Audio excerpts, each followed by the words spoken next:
guys, welcome back to Younes Talks Football. Welcome back to a brand new video. I hope all of you are doing well. We back. And I'm monitoring everything as it's happening to make sure nothing goes wrong. I've had too many things go wrong. Yeah, last night was hilarious. Big up to everyone in the comments that appreciated that video in dark. I was in the darkness. And funnily enough, as soon as I uploaded, it went live.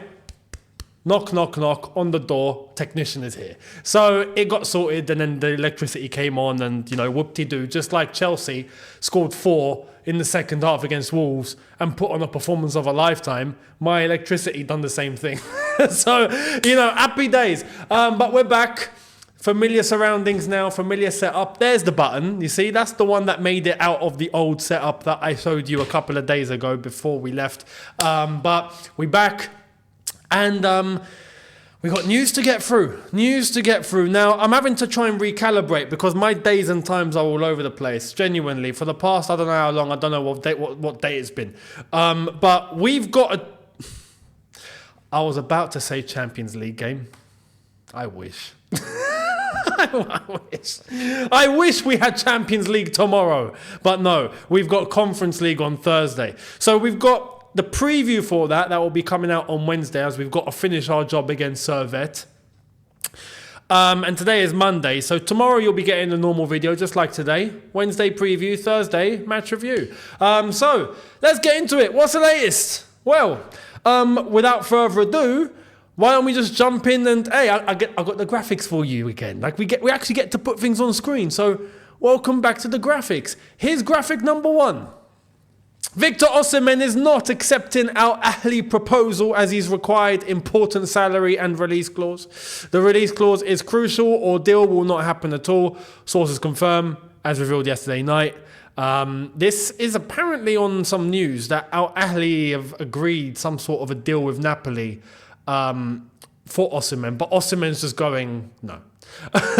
And apparently he's not being given what he's asking for. Listen. If you remember, the last time I spoke about Victor Osimhen, I mentioned that I reckon this will go to deadline day. Because it's obvious. And like I mentioned in that video, I said, this is Chelsea trying to get their bargain of the deal, and this is Osimhen trying to get his bargain of the deal. So I think it's going to drag until the very last minute when something's got to give. And then they'll come to a compromise. I think eventually this gap will shorten and then they will come to some sort of a middle ground and then they'll do it. It's just business negotiation, isn't it? It's just a business tactic. You drag it on as long as you possibly can to try and get a little bit knocked off. Club will try and do the same. Osimhen will try and, get as much as he can. And then they'll find a middle ground. And then if I'm making a prediction, I actually think he'll sign. I think Chelsea will actually go out and do the deal. Now, this is going against what I initially thought would happen. I was like, I don't think there's going to be any possible deal for Osimhen. But I do, don't ask me how, I see his side folding first instead of Chelsea. I do, because Osimhen's in a situation here. If this was any other normal striker, right, then they don't have to move and Chelsea won't go for him. But Osimhen's in a pickle. He's put himself in a situation, him and his team have put himself in a situation where he has to leave Napoli. He can't stay, but he's got to find somewhere. That's not a good area to be in when you're trying to negotiate a higher deal here. Because everyone knows you're going to end up desperate. You might not be desperate now because there's still until Friday till the transfer window closes. Is it Friday? I think it's Friday. I've heard it's Friday. Yeah, it is. Yeah, the 31st. So Friday, when it comes to Friday and no one's made a move, he's going to be like, oh my God, I'm not going to be playing football this season. Because he ain't playing for Napoli. And they're getting Lukaku. That's about to happen. So I honestly see Osimhen at the very last moment, possible moment, fold, give in and go, all right, screw it, I'll take 200k only. I think that's what will happen. So this is why I'm optimistic. This is why I'm looking at this and going, yeah, I think for a striker like Osimhen, after the initial impact we've seen from players like Felix, Pedro Neto, yesterday, they come on and they changed the game. They changed that entire left-hand side and that entire forward line. It completely transformed. This is what happens when you sign players of levels. Levels, not experimentation, assurances. Yeah? They are assurances.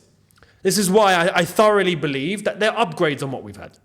Sterling and Mudryk, Neto and Felix. No, thank you very much, Neto and Felix, all day long. All day long.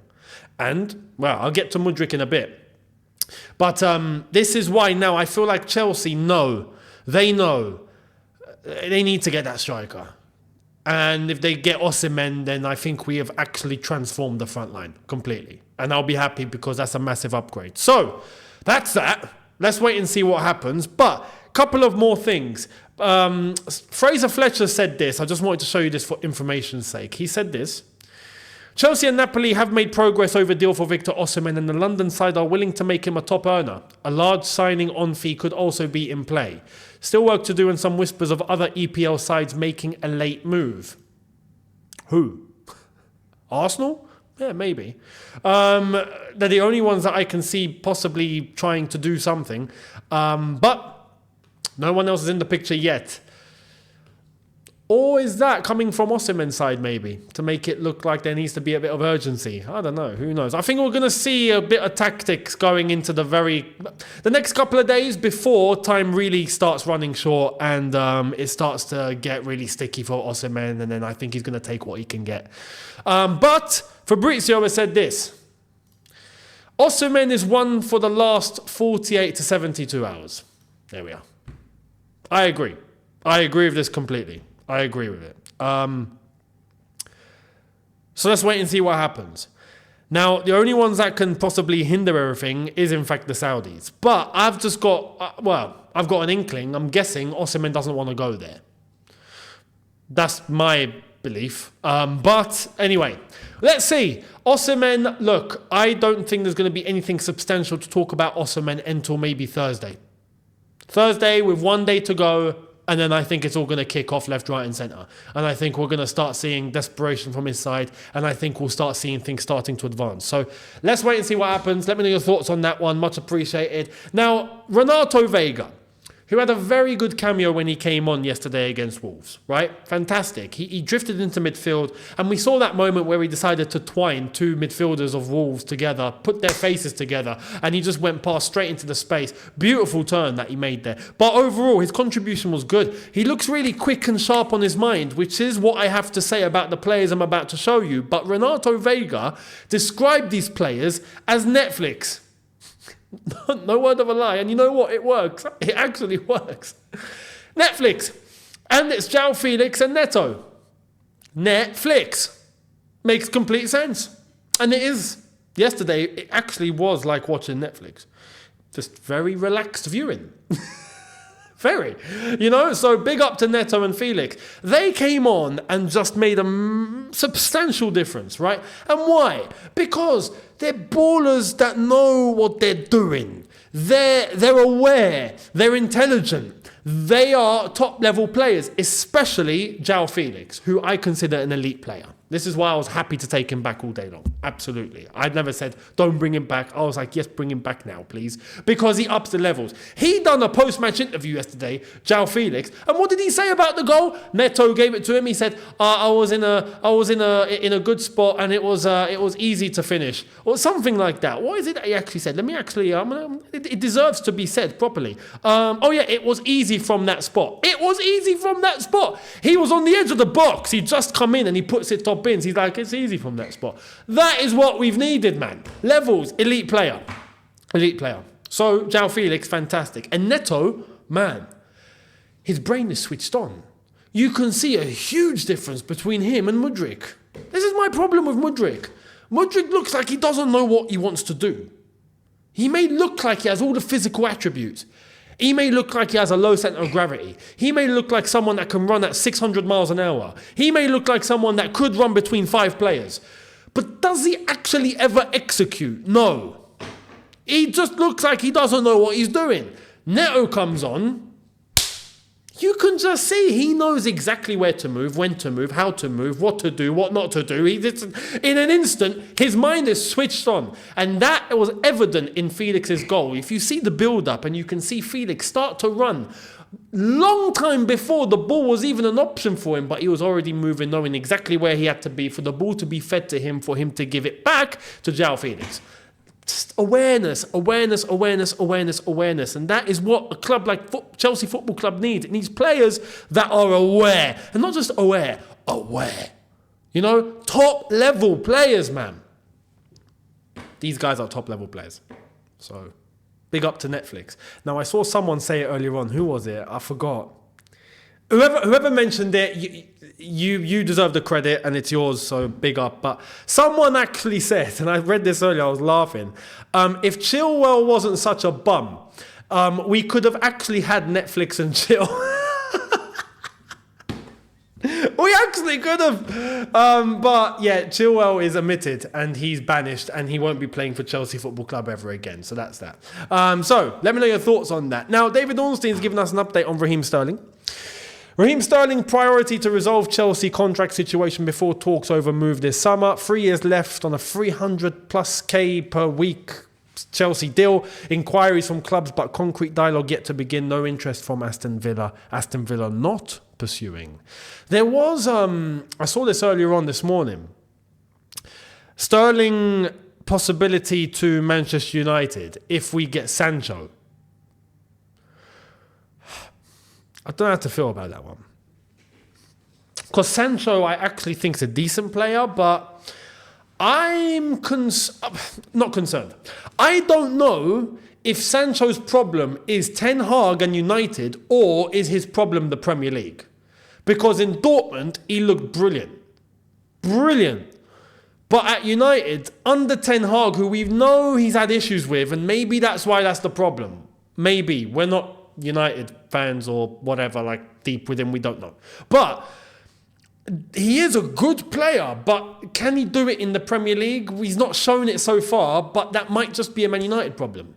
However, he's a right winger. And respectfully, we don't need any more right wingers. Because not only have we got Palmer that can play there, who we are now seeing starting to play central, and that's where he should be playing. Madueke is now coming into his own shape and form, which is fantastic to see, so big up to him. We've also got Esteval that's coming on, and he's going to be on his way. Paez is on his way too, even though he plays centrally, but he can play wide. We don't need right wingers.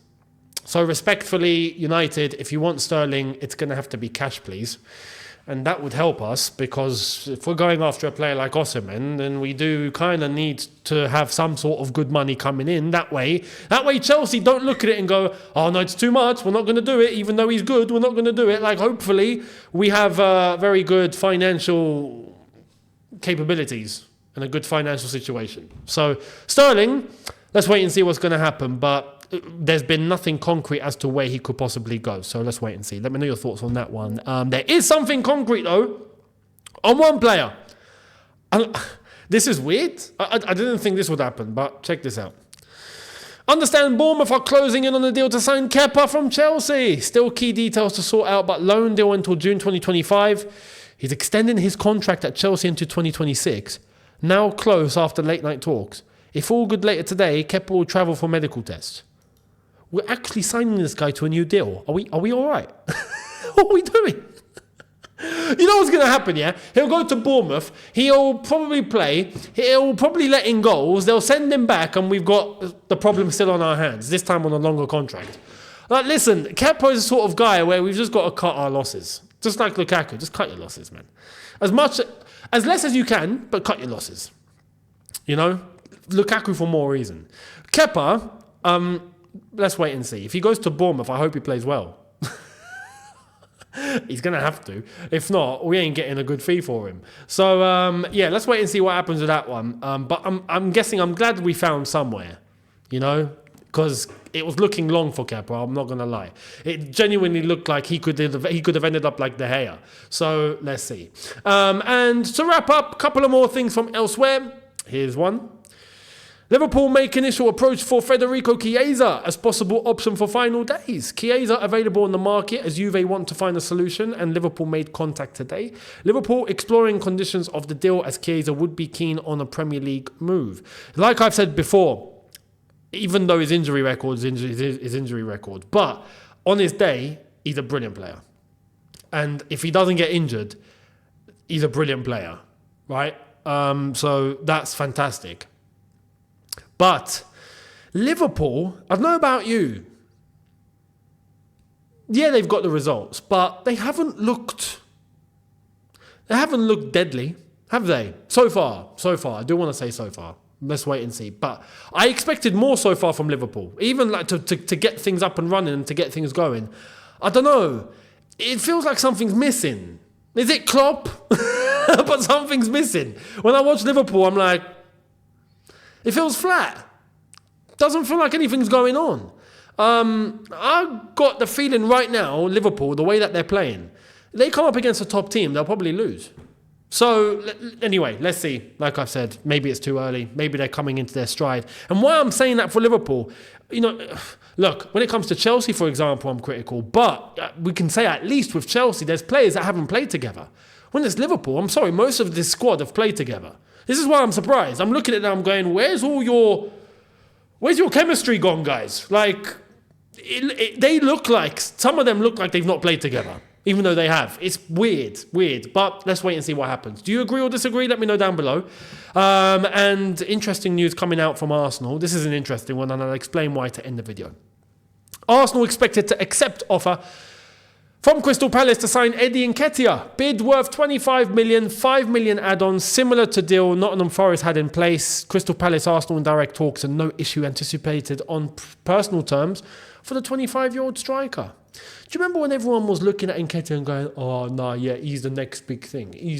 Come on, man.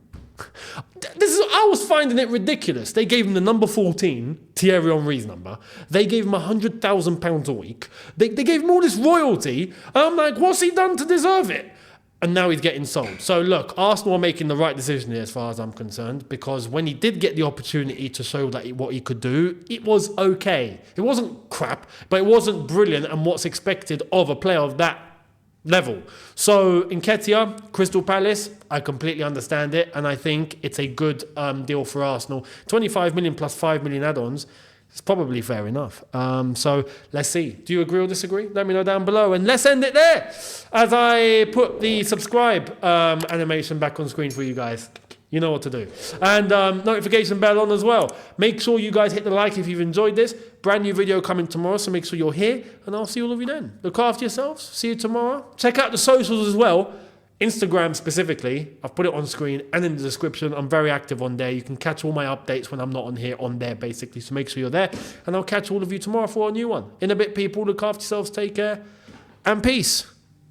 Electricity still on. We good. See you tomorrow.